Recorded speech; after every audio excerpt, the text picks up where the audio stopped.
ছুটির দিন সকাল মানেই মুড়ি মাস্ট। আজকে সকালে তাই মুড়ি খাওয়ার জন্য বানাচ্ছি একটু বেগুনি।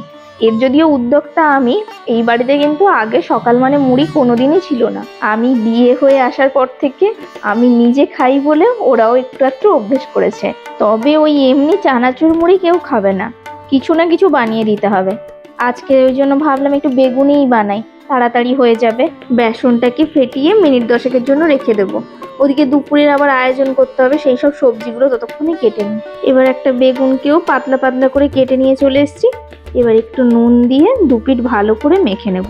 না, রাখবো না, এটাকে রাখলে ওটা জল ছাড়বে, বেগুনটা বেশি নরম হয়ে যাবে। দরকার নেই, সাথে সাথে মাখিয়েই এবার তেল গরম করতে দিয়ে দেবো। আজকের বেগুনিটা শুধু বেসন দিয়েই করছি, কোনো চালের গুঁড়ো বা কর্নফ্লাওয়ার কিছু দেবো না। ছোটবেলায় বেগুনি মানে বেসনের মধ্যে দিয়েই ভেজে দেওয়া। এখন তো সবাই হয় চালের গুঁড়ো দেয়, না হলে কর্নফ্লাওয়ার দেয়। আমি নিজেও তাই করি বেশিরভাগ দিন। আজকের মনে হলো কিছুই দেবো না, একটু কালো জিরে দিয়ে বেসনটাকে নুন হলুদ লঙ্কা গুঁড়ো দিয়ে মেখেই আজকে বেগুনিটা ভাজবো। খুব বেশি ভাজছি না, প্রত্যেকের জন্য 2 পিস করেই আজকে ভেজে নিচ্ছি। গরম গরম ভাজবো আর এক এক করে সকলকে মুড়ি দিতে থাকবো। দুপুরে আজ আবার একটু বেশি রান্না বান্না করতে হবে, নিরামিষের দিন তো একটু বেশি রান্না বান্না ছাড়া আবার পোষায় না। সমস্ত সবজিটা মোটামুটি কেটে বেছে ফেলেছি। এবার বেগুনিটা হয়ে গেলেই সকলকে খেতে দিয়ে আমি নিজেও খাবো, তারপরে গিয়ে রান্নাটা চাপাবো।